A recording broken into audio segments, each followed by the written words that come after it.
이번에 제가 국민통합위원회도 들어갔는데 국민통합위원회가 만들어진 이유가 우리 사회에 너무 갈등이 심합니다. 갈등 비용도 굉장히 높고요. 우리가 경제적으로는 선진국 수준에 지금 이르렀는데 사회 내면을 들여다보면은 굉장히 골이 깊고 일어나는 사회적인 비용이 굉장히 많이 치러지고 있죠.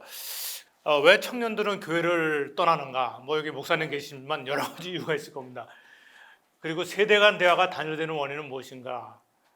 그래서 저는 한국이 여러 가지가 그 갈등률이 있지만 지금 세계관, 역사관 전쟁 중입니다. 그래서 이제 그럼에도 불구하고 왜 그러면 이렇게 역사 인식의 갈등이 심하냐 그랬을 때 바로 해방 이후 현대사에 대한 상반된 관점이 있는 겁니다. 성공의 역사, 건국 60년 만에 산업화와 민주화 동시에 달성되고 세계 12의 경제대국, 학문, 문화, 예술, 체육의 비약적 발전, 활발한 해외 진출과 국제교류, 국가 이미지와 국제적 위상 상승. 그럼에도 불구하고 이거를 실패 역사로 규정하고자 하는 사람들이 있어요. 일제잔세 청산을 실패했다.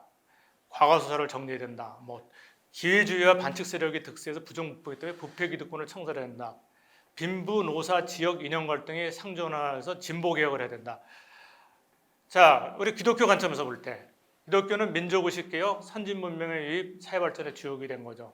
지금 해외 선교에서도 2위, 장기 선교로 1위, 그리고 각계각층의 기독교 리더십이 된 거죠. 그런데 문제는 이제 성장 정치와 신뢰도 저하 문제, 대형교회 기득권 세력화하는 문제, 그리고 반기독교 정서, 청년층의 기독교 이탈 증가, 가난한 교인 증가 이런 문제가 현실화된 겁니다. 그래서 저는 이제 상반된 역사의 세대 갈등 원인이 잘 아시는 대로 저는 결국 마르크스주의 역사관과 반미주의, 반자본주의, 반시장주의 이것을 열심히 가르친 결과입니다.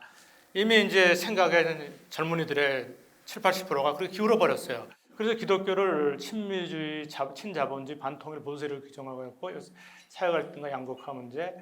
자, 제가 결론은 제가 이것도 한 10여 년 전에 생각합니다. 우리 21세기 요셉을 기르자. 그런데 우리가 개신교 130여 년과 이제 4세대가 넘어서는데 제가 한번 생각을 해본 거예요. 1세대를 보니까 아브라함이 친척 아비집을 떠났어요. 이게 전통과의 결별이라고 봅니다. 2세대 이삭, 가까스로 대를 이어간 민족의 고난. 3세대 야곱, 물질적 성취를 위해 노력했으나 흠이 맞는 삶, 형 에서와 보라. 4세대 요셉. 고난 가운데 탁월한 리더로 성장한 많은 백성을 구원함. 그래서 우리가 이제 크리스찬의 어떤 이런 삶씨, 인격과 역량과 용기를 가진 리더들을 길러내야 된다.